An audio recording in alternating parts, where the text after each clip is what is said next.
Assalamualaikum warahmatullahi wabarakatuh. Alhamdulillah wahdah, wassalatu wassalamu ala man la nabiyya ba'dah, amma ba'd. Yang saya hormati Ketua Kantor Lasismu Bojonegoro, kemudian segenap pengurus Lasismu dan karyawan sekalian yang dimuliakan Allah, Bapak-bapak, Ibu-ibu, jamaah kampusmu kajian puasa Ramadan bersama Lasismu Bojonegoro yang dimuliakan Allah. Alhamdulillah, pada kesempatan ini kita masih diberikan Allah Subhanahu wa Ta'ala nikmat yang berupa kesehatan, sehingga kita masih bisa menjalankan ibadah puasa kita. Kemudian salawat serta salam semoga tetap terlimpahkan kepada uswah kita, yaitu Nabiullah Muhammad Sallallahu Alaihi Wasallam. Bapak Ibu sekalian yang dimuliakan Allah, insya Allah pada sore ini kita akan mencoba mengangkat topik, yaitu tentang formasi-formasi lain salat qiyam Ramadan Nabi Muhammad Sallallahu Alaihi Wasallam, yang mana pada pertemuan yang lalu kita sudah mengkaji bersama-sama, memahami 3 formasi yang umum dilakukan di kalangan warga Muhammadiyah, yaitu yang pertama formasi 4+4+3 yang totalnya 11 rakaat. Ini formasi yang sering dilakukan oleh mayoritas warga Muhammadiyah di Jogja.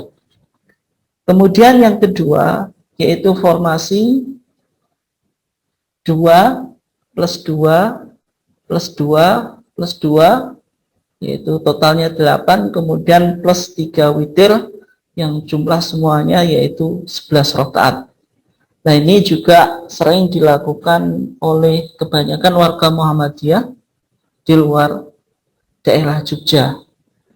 Nah, kemudian juga Bapak Ibu sekalian yang dimuliakan Allah, ada formasi yang sebenarnya tidak jauh berbeda dengan formasi sebelumnya, yaitu formasi 2, 2, 2, 2, 2, 10, kemudian plus 1 witir, yang total semuanya adalah 11. Nah, formasi-formasi ini sebagaimana yang sudah kita kaji kemarin, dan kita sudah tahu tentang landasan dan argumentasinya, itu bisa kita praktekkan, dan formasi ini yang sering kita jumpai di kalangan warga Muhammadiyah. Tetapi kalau kita bicara tentang sholat lail atau qiyam Ramadan yang dilakukan oleh Nabi Muhammad SAW, itu sebenarnya memiliki banyak formasi. Tidak hanya formasi yang umum, yang masyhur, tetapi ada formasi-formasi yang lain. Oleh sebab itu, pada kesempatan ini, insya Allah 1 jam ke depan, kita akan mencoba menggali dan memahami formasi-formasi yang dilakukan oleh Nabi Muhammad SAW di luar 3 formasi yang cukup terkenal. Ya, meskipun formasi ini mungkin hanya bisa kita lakukan secara sendiri, artinya ya mungkin belum bisa dilakukan secara berjamaah di masjid atau di musola, karena bagi sebagian umat Islam, apalagi yang belum mengumumkan. Ya, paling tidak pada kajian ini kita akan mencoba memahami, ternyata ada formasi-formasi yang lain yang dipraktikkan oleh Rasulullah, dan semuanya itu wa kullu tsabitun an Rasulillah sallallahu alaihi wasallam. Semuanya itu memiliki landasan dan bersumber dari Rasulullah sallallahu alaihi wasallam. Bapak Ibu jamaah kampusmu yang dimuliakan Allah, di antara formasi-formasi yang lain itu adalah formasi 8+1+2+1. plus 2. Sehingga jumlah semuanya adalah 11. Nah, ini berdasarkan hadis Aisyah. Bahwasanya an Abi Salamata, dari Abu Salamah, dia berkata, Sa'altu Aisyata an salati Rasulillah sallallahu alaihi wasallam. Abu Salamah ini pernah bertanya kepada Aisyah, yang merupakan sosok penting yang memberikan informasi dan keterangan tentang sholat lail Rasulullah. Sehingga Abu Salamah ini yang ditanya adalah sosok Aisyah. Faqalat, maka ia berkata, maka ia menjawab, yaitu Aisyah, kana yusolli 13 rakaatan. Rasulullah itu sholat 13 rakaat. Yusolli 8 rakaatin. Dari 13 rakaat tadi, Rasulullah sholat 8 rakaat. Tsumma yutiru, kemudian witir dengan 1 rakaat. Nah, kalau kita lihat 8 rakaatin, 8 rakaat, ini ada beberapa kemungkinan. Kemungkinan yang pertama, 8 rakaat ini dilakukan oleh Rasulullah dengan 1 salam. Ini makna yang sangat mungkin kita pahami dari hadis tersebut. Tetapi juga mungkin memunculkan pemahaman yang lain, bahwasanya 8 rakaatin ini dilakukan oleh Rasulullah 222 sampai 8. Karena menggunakan keumuman hadis sholatul laili matna matna, salat malam itu 22. Tapi makna yang sangat nampak atau makna yang kita bisa ambil atau makna zahir dari hadis ini, 8 rakaatin itu ya 8 rakaat dengan 1 salam. Tsumma yutiru, kemudian Rasulullah melakukan 1 rakaat witir. Tsumma yusolli rakaatain wa huwa jalisun. Kemudian Rasulullah setelah witir 1 kali tadi, 1 kali rakaat, Rasulullah itu sholat 2 rakaat lagi, wa huwa jalisun, dalam keadaan duduk. Artinya sholat yang 8 tadi itu berdiri, witirnya berdiri. Kemudian 2 rakaat setelah witir ini dilakukan dengan wa huwa jalisun, Rasulullah dalam keadaan duduk. Fa idza arada an yarka'a qama. Akan tetapi ketika Rasulullah ingin rukuk, dia berdiri. Jadi duduk, kemudian kalau ingin rukuk baru berdiri. Tsumma yusalli rak'ataini bainan nidha'i wal iqamah min salati subhi. Kemudian Rasulullah salat 2 rakaat antara azan dan iqamat, yaitu qabliyah subuh, min salati subhi. Rawahu Muslimun. Hadis ini diriwayatkan oleh Imam Muslim. Jadi hadis ini memberikan keterangan kepada kita tentang adanya formasi lain selain 3 formasi yang sudah kita bahas. Yaitu Rasulullah menjalankan sholat malam itu 8, kemudian plus 1 witir, plus 2 rakaat. Artinya semuanya berapa? Thalatha asyrata rakaatan. Itu kalau melihat redaksi ini, 13 itu kan 8, plus 1 ini kan 9, plus 2, 11. Yang 2 itu karena perawinya menghitung Rak'ataini bainan nida, 2 rakaat antara adzan dan iqamah dari sholat subuh. Gitu. Nah, sehingga Bapak Ibu sekalian yang dimuliakan Allah, kalau kita berikan catatan dari hadis ini, ada catatan yang mungkin kita bisa simpulkan dari hadis ini. Yang pertama, witir itu boleh dilakukan hanya 1 rakaat. Nah, kenapa kok boleh? Tadi Rasulullah sholatnya 8, kemudian summa yutir, kemudian Rasulullah apa? Witir. Dan juga keterangan hadis yang kemarin kita sudah bahas ketika kita membahas tentang formasi 2, 2, 2, 2 sampai 8, kemudian 3 witir. Itu kan menggunakan hadis Ibnu Umar bahwasanya sholatul laili mathna mathna fa in khifta as-subha fa'autir biwahidatin. Kata Rasulullah, kalau engkau takut sholatlah malam itu, sholatlah di waktu malam itu 2 rakaat 2 rakaat. Fa in khifta as-subha, jika engkau takut masuk waktu subuh, kata Rasulullah, fa'autir biwahidatin, maka witirlah dengan 1 rakaat. Ini artinya bilangan minimal witir itu bisa dilakukan dengan hanya 1 rakaat saja. Tuh. Sholat witir dengan 1 rakaat itu hukumnya sah dan tidak mengapa. Kemudian Bapak Ibu sekalian yang dimuliakan Allah, dan juga sholat witir itu boleh dilakukan di akhir sholat, tidak boleh dilakukan tidak di akhir sholat lail. Yang penting jumlah keseluruhan rakaat sholat lail itu gasal, maksudnya ganjil. Maksudnya apa? Sholat witir, meskipun secara umum itu hadis yang kita pakai kan ij'alu akhir sholatikum bilaili witron. Jadikanlah akhir dari sholat malammu itu witir atau sholat witir. Artinya menurut hadis yang umum kita laksanakan, sholat malam itu ya ditutup dengan witir. Artinya witir itu diposisikan di penutup atau finalnya sholat malam.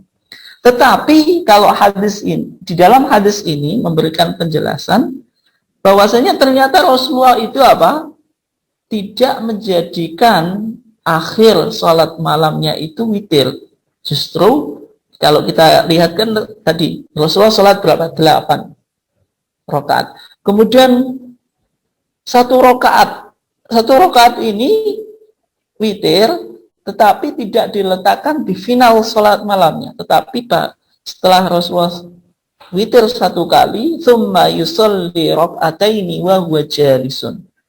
Rasulullah menambah sholat 2 rakaat lagi dalam keadaan duduk. Maka dari hadis ini kita bisa simpulkan bahwasanya setelah witir itu boleh melakukan sholat lagi. Tetapi yang penting, yang perlu dicatat, semua bilangan sholat yang kita lakukan itu tetap sebagaimana yang dipahami oleh warga Muhammadiyah atau oleh Muhammadiyah, tidak lebih dari 11 rakaat.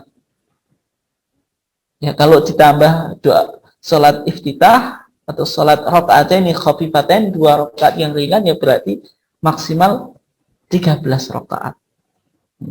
Ini catatan Bapak Ibu sekalian yang dimuliakan Allah, yang bisa kita ambil kesimpulan dari formasi yang pertama, yaitu 8 plus 1 witir, kemudian plus 2.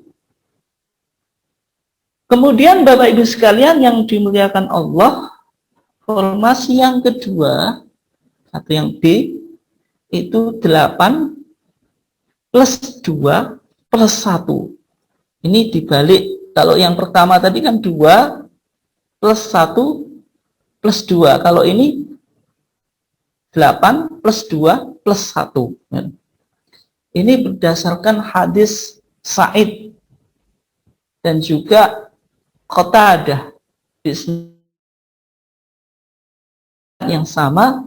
Ia berkata, yusalli thamaniya raka'atin. Rasulullah itu sholat 8 rakaat, la yajlisu, beliau tidak duduk fihinna, di dalam 8 rakaat tadi, illa inda thaminah, kecuali pada rakaat yang ke-8.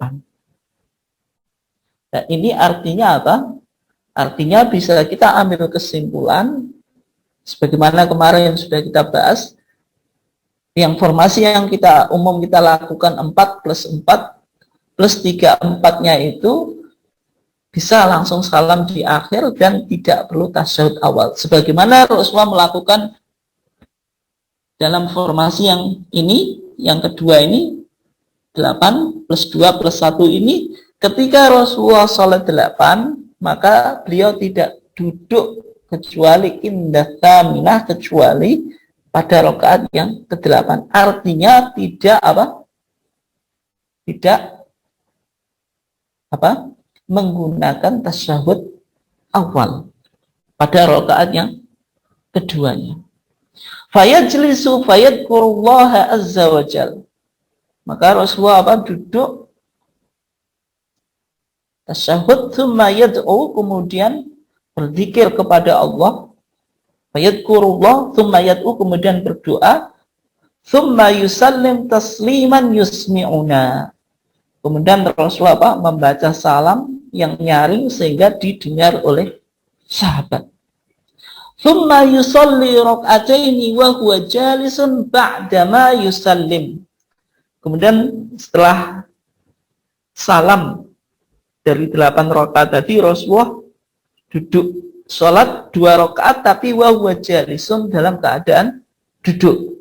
Thumma yusalli rak'atan, kemudian sholat 1 rakaat witir, fatilka ihda asyrata rak'atan ya bunai. Maka semuanya adalah 11 rakaat wahai anakku, kata siapa? Kata Aisyah. Nah, ini menarik Bapak Ibu sekalian. Nanti dalam formasi ini 8 salam, tidak duduk kecuali di rakaat yang ke-8.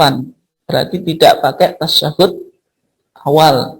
Langsung tasyahudnya itu atau tahiyatnya itu di rakaat yang ke-8. Kemudian setelah salam, sholat 2 rakaat wa wajalisun, dilakukan dengan duduk. Nah, ini salah satu kemudian di dalam Islam, bahwasanya sholat sunnah itu boleh dilakukan dengan duduk. Berbeda dengan sholat wajib atau sholat fardu itu, yang salah satu rukunnya sebagaimana dikatakan oleh para ulama, yaitu al-qiyam, harus dilakukan secara berdiri. Lil qadir, untuk orang yang mampu, kecuali kalau jenengan tidak mampu, lagi sakit, itu bisa dengan duduk atau berbaring. Tetapi yang sholat sunnah, meskipun kita mampu berdiri, itu boleh menjalankannya dengan duduk. Nah, kenapa? Karena sholat sunnah ini kan jumlahnya banyak. Dan sebagai bentuk motivasi di dalam kita menjalankan agama, maka syariat membolehkan pelaksanaan sholat sunat ini lebih fleksibel daripada sholat wajib. Ya, maksudnya ketika sholat wajib kan disyarat salah satu rukunnya kan harus berdiri. Tapi kalau sholat sunnah itu boleh dengan duduk meskipun kita mampu berdiri. Sebagaimana dipraktikkan oleh Rasulullah ini. Itu sholat 8 rakaat dan tahiyatnya pada rakaat yang ke-8, kemudian salam, salat 2 rakaat wa huwa jalisun, dalam keadaan duduk. Summa yusalli raka'atan, kemudian Rasulullah salat 1 rakaat. Fatilka ihda asyrata raka'atan. Maka semuanya itu 11 rakaat. Ini formasi yang kedua, Bapak Ibu sekalian yang dimuliakan Allah. Kemudian Bapak Ibu sekalian yang dimuliakan Allah, kita coba lihat C, formasi yaitu 9 plus 2. 9 plus 2 jumlah totalnya ya 11. Gitu. Ini berdasarkan hadis an Sa'd bin Hisham, dari Sa'ad bin Hisham. Qala ya ummal mu'minin, wahai ummal mu'minin, yaitu siapa? Aisyah.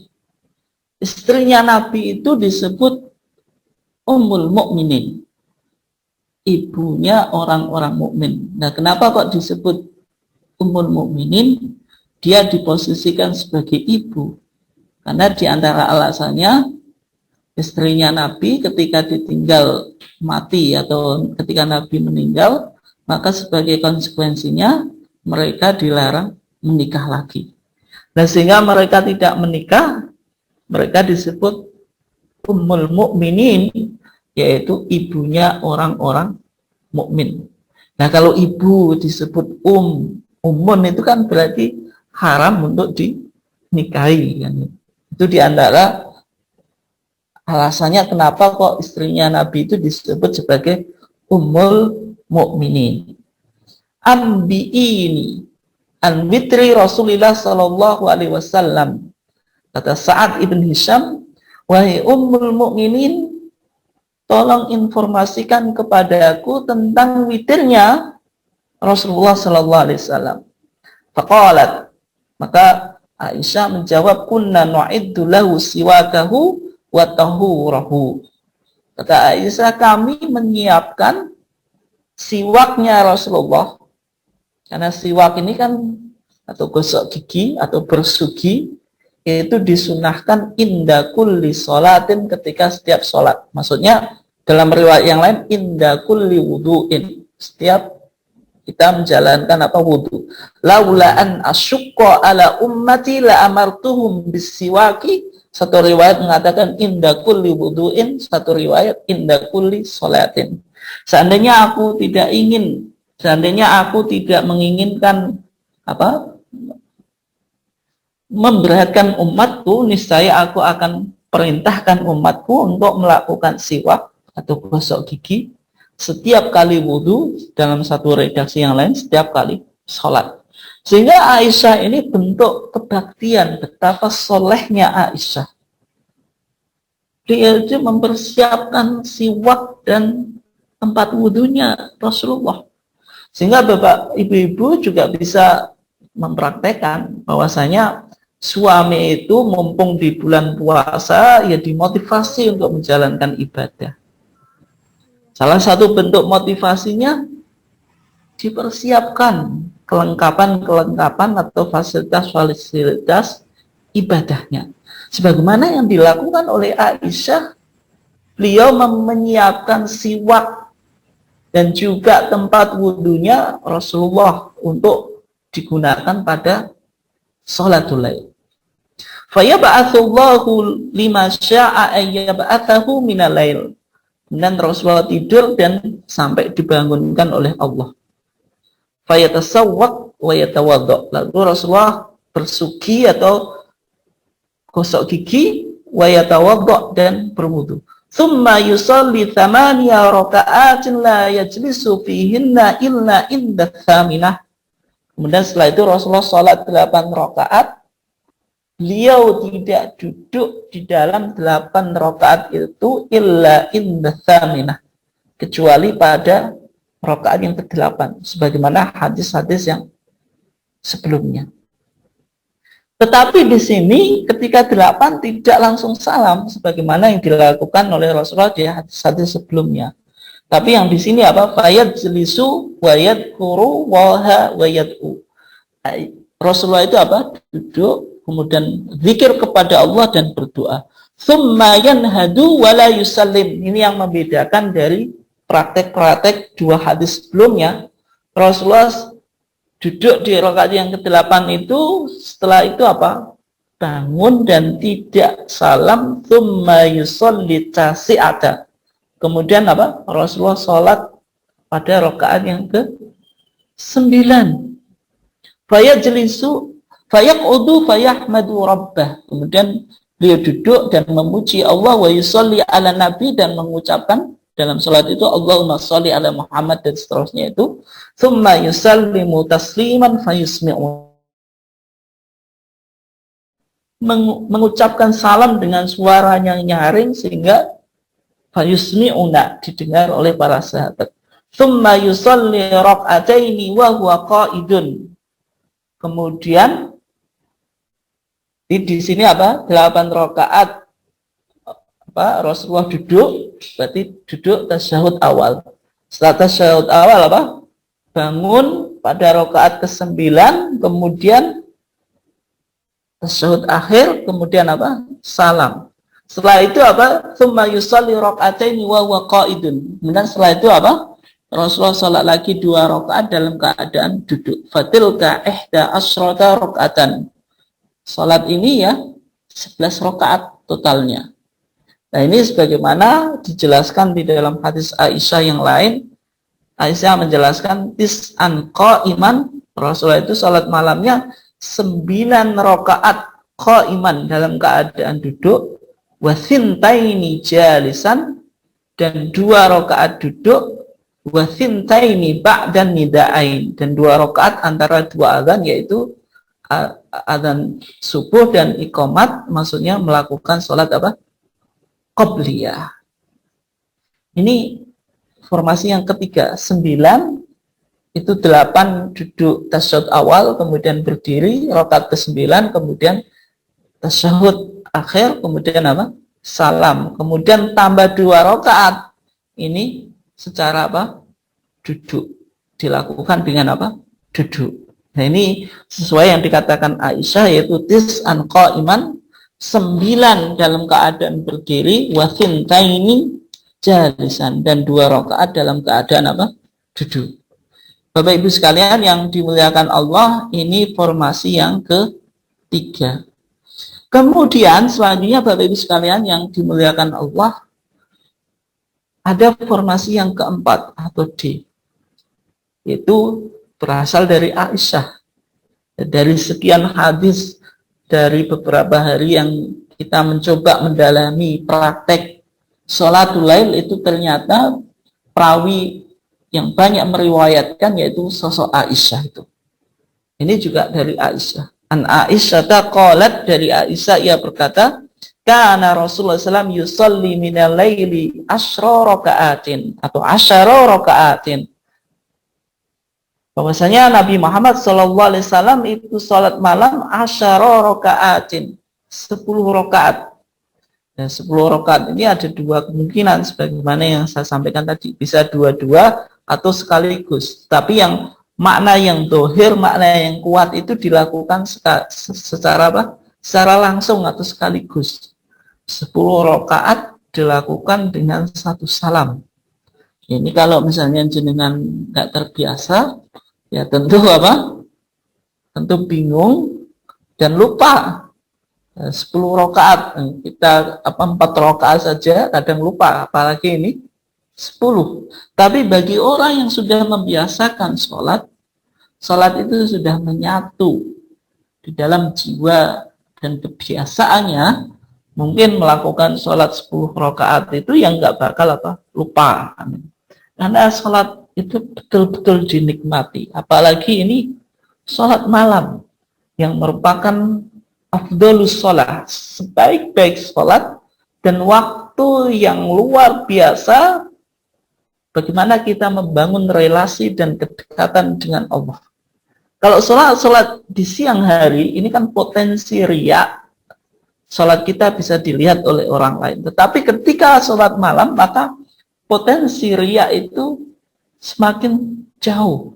Sehingga Rasulullah itu sangat menikmati dan menjadikan sholat ini sebagai media bagaimana munajat, bagaimana melakukan interaksi dan komunikasi dengan Allah melalui ritual sholat. Dan bahkan di hadis yang lain, ketika Rasulullah itu suntuk, maka yang dikatakan, ya Bilal arihni bis sholat. Ya Bilal, waktu sholat kok belum datang-datang. Sehingga meminta kalau sudah datang cepat dikumandangkan azan. Ini bentuk betapa Rasulullah SAW itu menjadikan sholat itu sebagai sebuah solusi di dalam kehidupan ini. Sholat bukan hanya semata ritual, tapi sholat merupakan media bagaimana kita melakukan interaksi dan pendekatan diri kepada Allah.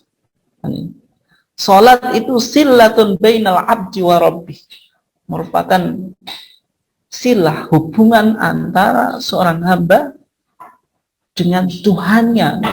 Yang ini penting untuk kita pahami, terutama di dalam menjalankan qiyamul lail. Jangan sampai qiyamul lail kita ini terkesan tergesa-gesa. Baru kita Allahu Akbar mulai rakaat pertama sudah berpikir, kapan saya selesai? Ini artinya kita tidak enjoy, tidak menikmati sholat itu. Padahal kalau kita lihat yang dilakukan oleh Rasulullah, betapa Rasulullah itu menikmati dan merasakan sangat enjoy, sangat happy, sangat senang melalui sholat ini. Karena dengan sholat kita bisa melakukan interaksi dengan Allah, kita mengekspresikan keinginan kita, mendekatkan diri kita, dan mengakui bahwasanya kita ini penuh dosa. Yang mana dalam ibadah itu kan ada mengandung beberapa unsur. Di antaranya tentu at-ta'ah, bentuk ketaatan. Yang kedua al-khudu, bentuk ketundukan kita kepada Allah. Kemudian juga adzul, kita merasa hina. Kemudian yang keempat ada at-tanassuk, kita melakukan pengabdian atau melakukan peningkatan spiritualitas melalui ibadah-ibadah tersebut. Kemudian 10 rakaat tadi, tsumma yutiru biwahidatin. Kemudian Rasulullah apa? Witir dengan 1 rakaat. Ini sebagaimana yang sudah kita pahami bahwasanya witir dengan 1 rakaat itu boleh. Tsumma yarka raka'atayil fajri. Kemudian Rasulullah apa?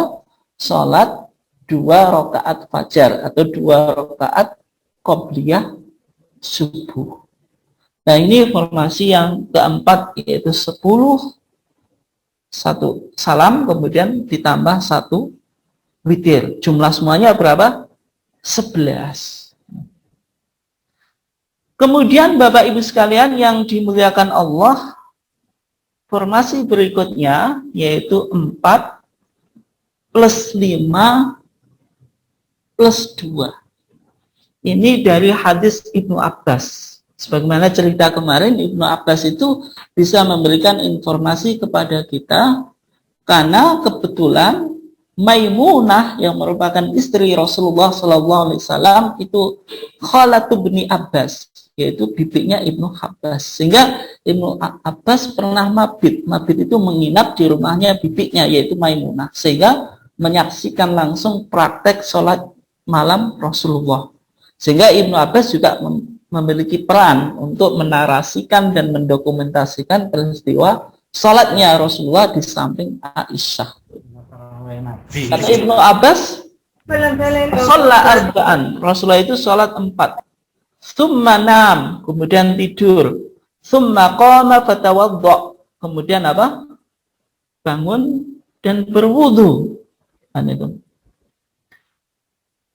Qala la ahfad wudu'ahu, akan tapi saya enggak ingat wudunya. Tsumma qama fa shalla fa kuntu an yasari fa ja'alani an yamini. Kemudian Rasulullah sholat, maka Ibnu Abbas ingin menyusul, ingin join, tetapi memposisikan di sebelah kiri. Akhirnya sama Rasulullah dipindah ke sebelah kanannya. Tsumma shalla 5 raka'atin. Kemudian Rasulullah sholat 4 rakaat. Kok 4 rakaat? Tsumma shalla 5 raka'atin, kemudian Rasulullah sholat 5 rakaat. Tsumma raka'ataini, kemudian 2 rakaat.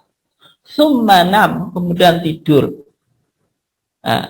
Tsumma sholat raka'ataini, kemudian sholat 2 rakaat qobliyah subuh, kemudian setelah itu pergi ke sholat subuh atau ke masjid. Maksudnya gini, prakteknya ini Bapak Ibu sekalian mungkin bisa dipraktekkan. Sholat malam dengan nyantai.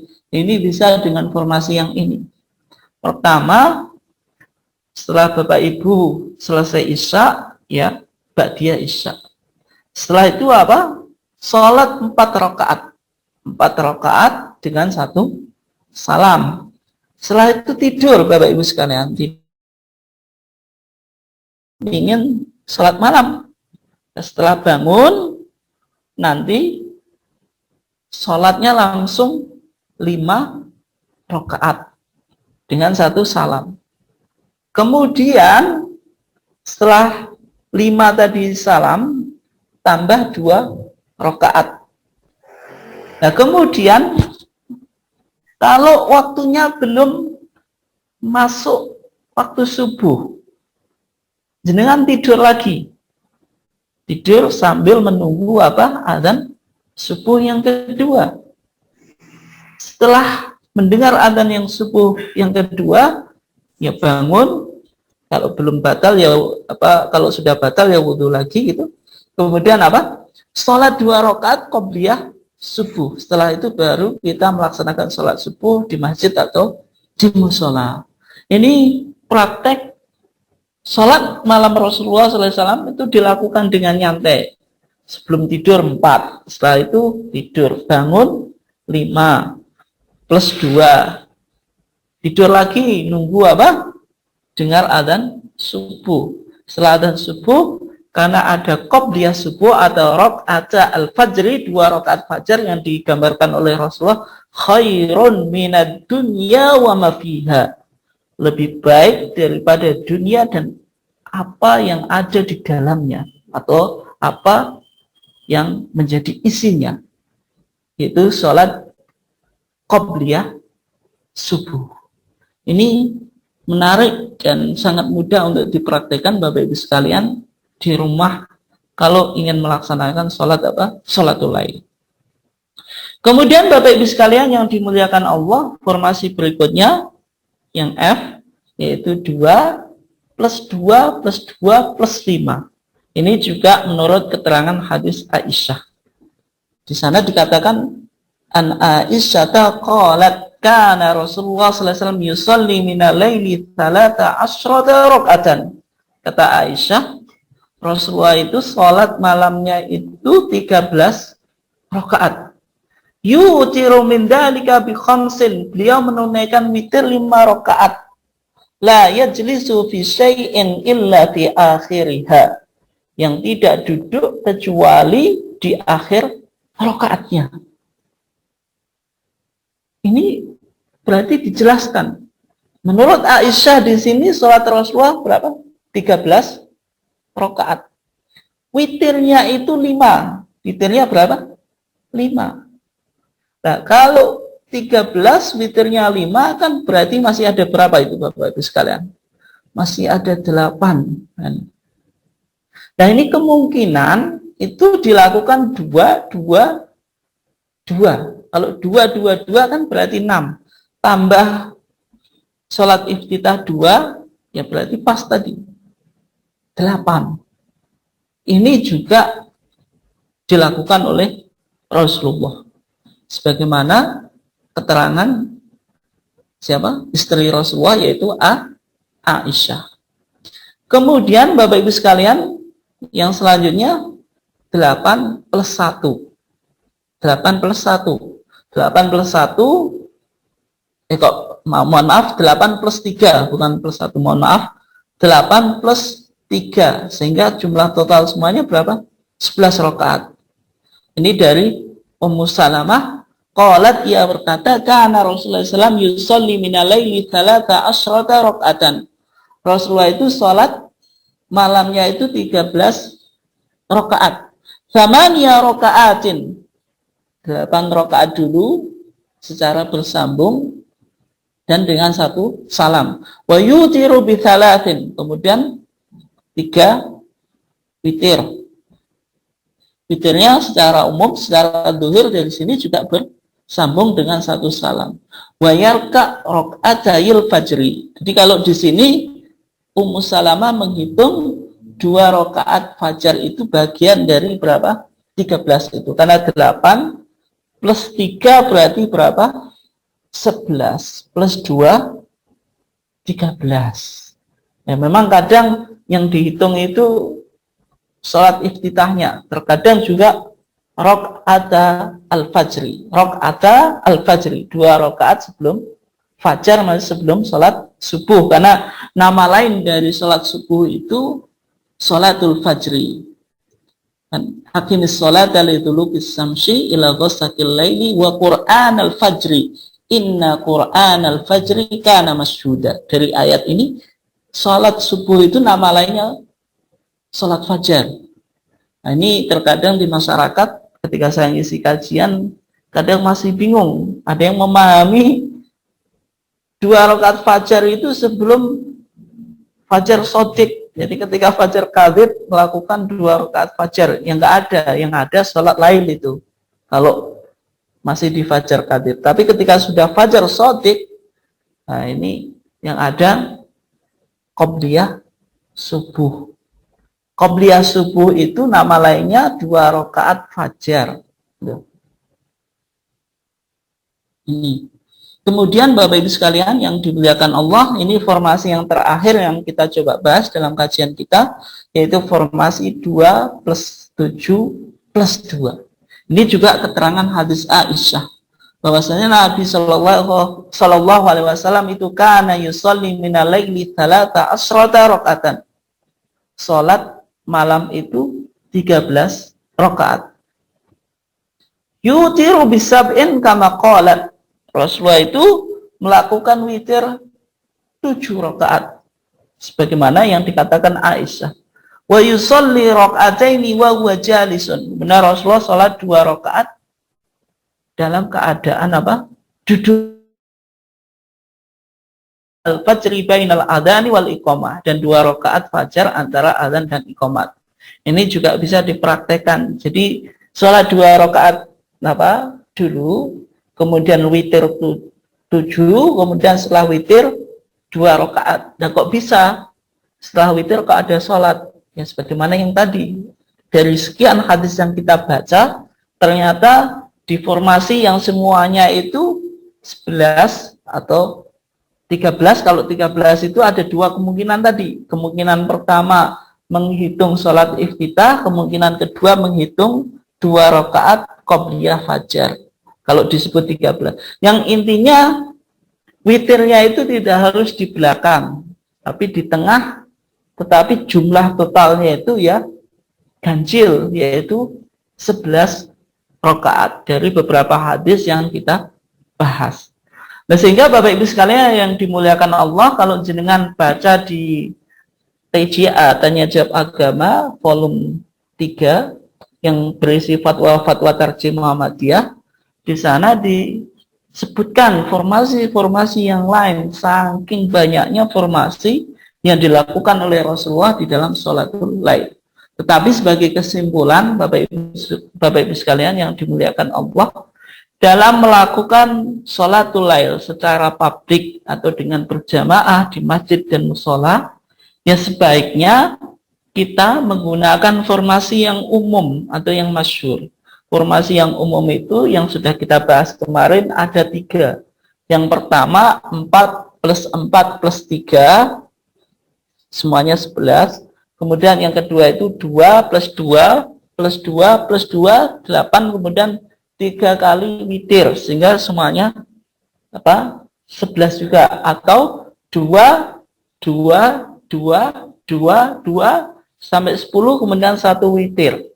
Dan formasi yang 3 ini mudah untuk dilakukan, dan kalau kita praktekkan di masjid atau di musola yang jenengan, itu sangat mungkin dipahami oleh jamaah secara mudah. Tetapi formasi-formasi yang lain yang kita kaji dan bahas dalam kajian ini, ya sebaiknya dilakukan secara sendiri. Kalau sholat lail secara sendiri. Kalau dilakukan di masjid atau musola Muhammadiyah, sangat mungkin menimbulkan kebingungan dan pertanyaan-pertanyaan yang dari jamaah, sehingga nanti menyebabkan jamaahnya itu tidak nyaman dan terjadi kebingungan. Oleh sebab itu, dalam konteks kita menjalankan sholat qiyam Ramadan secara berjamaah, secara kolektif, ya sebaiknya menggunakan salah satu dari 3 formasi yang umum dilakukan, dan semuanya insya Allah sabitun ani Rasulillah, memiliki landasan dan Rasulullah, dan itu juga yang diperhatikan oleh Rasulullah. Demikian Bapak Ibu sekalian yang dimuliakan Allah. Untuk selanjutnya saya kembalikan ke Pak Budi untuk memberikan panjenengan sedaya kesempatan untuk tanya jawab. Silakan. Baik, terima kasih Ustaz atas penyampaian materinya. Berikutnya kita akan masuk ke sesi tanya jawab. Sebelum kita buka untuk hari ini, kita sambung yang kemarin Ustadz. Jadi kemarin ada pertanyaan dari Pak Prapto terkait kalau kita memberikan aba-aba untuk memulai sholat tarawih, apa tidak sama dengan tetangga sebelah. Hanya bedanya kita menggunakan bahasa Indonesia, yang di sebelah pakai bahasa Arab. Kira-kira bagaimana? Ya, terima kasih Pak Prapto atas pertanyaannya, meskipun kemarin tertunda untuk kita jawab dan baru pada kesempatan ini kita bisa menjawab. Ya, memang sebaiknya formasi itu tidak selalu diumumkan ya. Kalau misalnya di satu masjid, di satu musola itu kan rata-rata sudah menggunakan formasi yang tetap gitu. Entah 4 plus 4 plus 3 atau 2 sampai 8 plus 3 atau 2 sampai 10 kemudian plus 1. Biasanya di masjid atau di musola itu sudah memiliki sudah memiliki tradisi atau kebiasaan yang umum dilakukan. Nah, sehingga ya sebaiknya karena sudah diketahui ya sebaiknya ya tidak perlu lagi untuk mengumumkan setiap kali menunaikan sholat qiyam Ramadan. Apalagi misalnya nanti sudah dapat 2 rakaat, dua rakaat ataupun sebagaimana di masyarakat itu kan ada al-khalifah al-awwal, al-khalifah atsani dan seterusnya yang tentu kalau kita cek di dalam kitab-kitab hadis atau praktik Rasulullah ya kita tidak temukan. Ya, kalau formasi itu baru dilakukan ataupun misalnya ada seorang imam yang diminta di masjid tertentu dia pertama kali mengimami di situ kemudian mengumumkan ke jamaah, yaitu monggo-monggo saja karena kan supaya jamaahnya bisa mengikuti formasi yang dilakukan oleh imam tersebut. Atau sebaiknya imam yang diminta menjalankan sholat qiyam Ramadan di masjid atau di musola ya menyesuaikan saja dengan formasi yang umum dilakukan di masjid dan di musola itu. Karena intinya menghindari fitnah. Maksudnya fitnah itu nanti memunculkan keraguan dan pertanyaan-pertanyaan dari jamaah yang secara umum kan jamaah kita kompleks.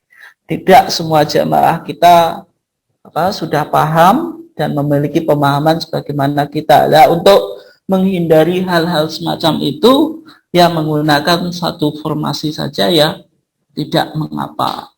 Kecuali di tempat-tempat tertentu yang secara umum jamaahnya sudah berpendidikan atau sudah memiliki pemahaman yang baik.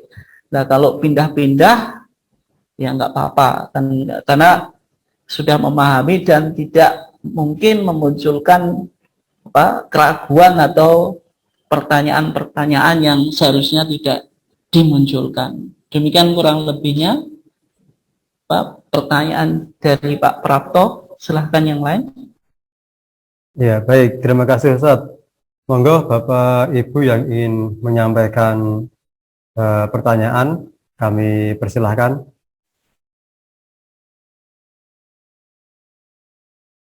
Bisa diaktifkan terlebih dahulu untuk mic-nya.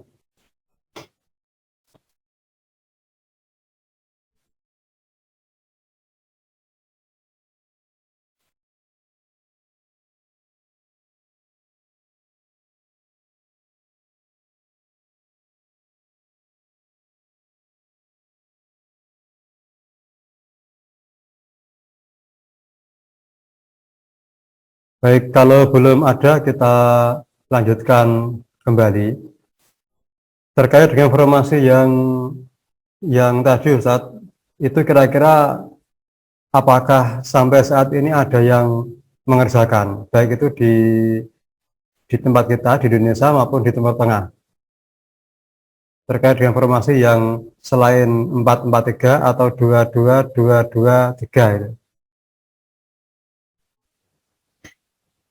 Ya, terima kasih.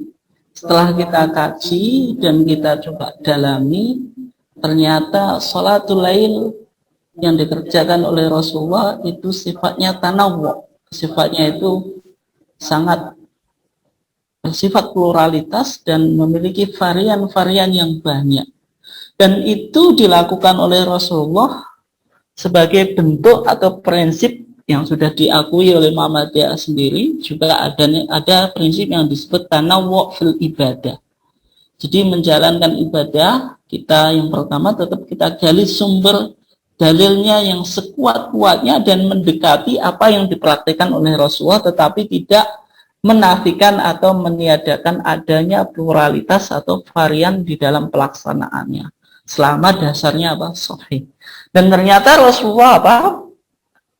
Di dalam praktek sholatul lail itu ada tanawwu, ada varian tata cara yang berbeda-beda kan itu.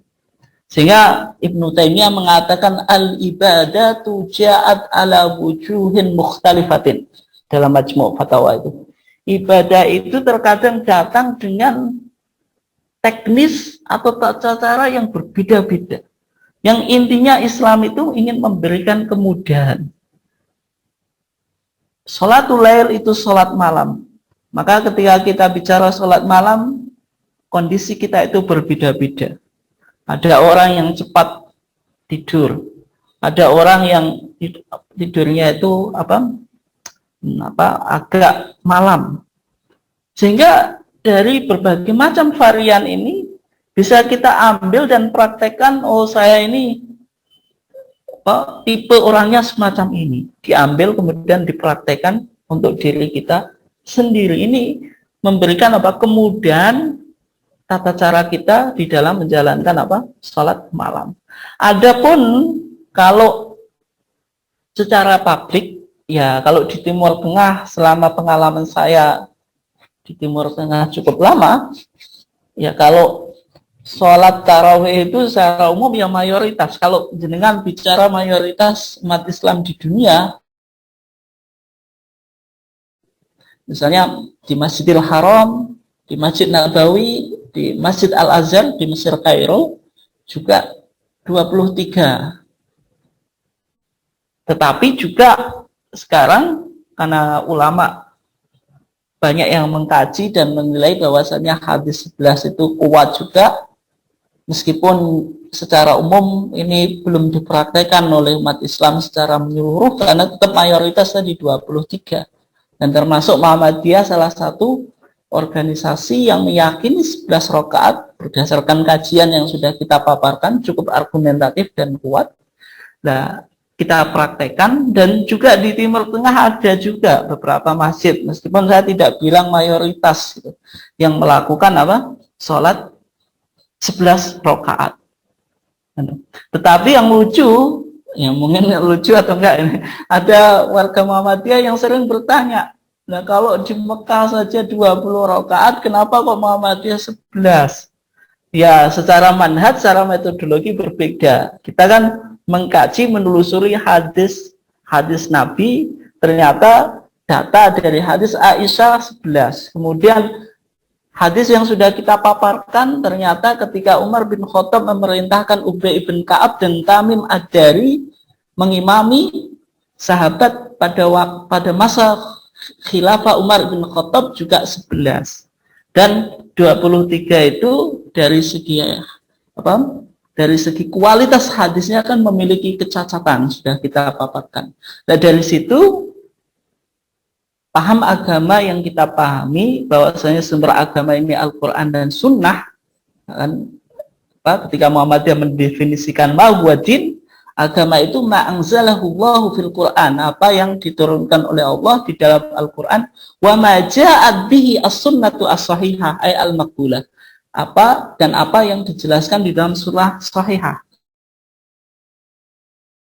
menyimpulkan 11 rakaat. Dan itu, nah meskipun ini sudah kemarin saya simpulkan, meskipun ini berbeda atau kontras dengan pandangan mayoritas mazhab gitu. Nah, sehingga kalau bicara di Timur Tengah ya secara umum ya 11, secara umum ya 23, di dunia ini, yang banyak dilakukan oleh umat Islam. Kemudian 11 itu juga banyak juga, mulai banyak. Adapun formasinya itu ya kalau pengalaman saya yang banyak ya 2-2-2, kemudian witirnya 3 itu segi pengalaman. Tapi kalau kita kembali ke dalil ya tadi semuanya boleh, itu kurang lebihnya. Baik, terima kasih. Berikutnya ini ada pertanyaan dari Pak Ahmad Basuni. Apakah benar sholat tarawih di Masjid Nabawi 36 rakaat? Mohon penjelasannya. Ya, terima kasih Pak Ahmad Basuni. Ini pertanyaan menarik, Pak. Ya memang kalau kita baca pandangan Imam Malik, bahwasanya sholat tarawih itu 36, kemudian 3 witir, berarti 39. Itu dilakukan di masa Imam Malik. Ketika Imam Malik Imam Malik kan di Madinah, sehingga beliau disebut sebagai imam dari hijrah, imam kota hijrah yaitu Madinah.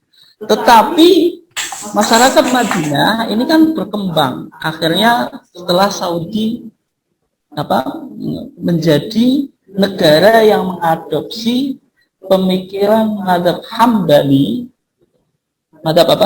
Hambali sebagaimana mazhab yang dominan dan resmi di Saudi. Ya sekarang Masjid Madinah tidak lagi melakukan 36, tapi mengikuti mazhab Hambali yang mengatakan bahwasanya sholat tarawih isrina rakaatan 20 rakaat sebagaimana dalam mazhab Syafi'i juga. Jadi kalau sekarang di Masjid Madinah, di Masjid Nabawi itu ya tidak 36 rakaat tetapi 20 rakaat, karena sebagaimana yang dipahami secara umum dalam pandangan mazhab Hambali yang merupakan mazhab resmi di kerajaan Saudi Arabia. Demikian juga di Masjidil Haram itu kan juga 20. Kalau jenengan pernah melakukan umroh pada saat bulan Ramadan pasti menyaksikan itu. Ya kenapa kok demikian ya, kembali tadi karena pendapat resmi kerajaan Saudi itu mengikuti mazhab Hambali. Demikian, terima kasih. Baik, terima kasih Ustadz. Bapak Ibu yang kami hormati, untuk kajian pada hari ini kita cukupkan sekian. Terima kasih. Billahi taufiq wal hidayah. Wassalamualaikum warahmatullahi wabarakatuh.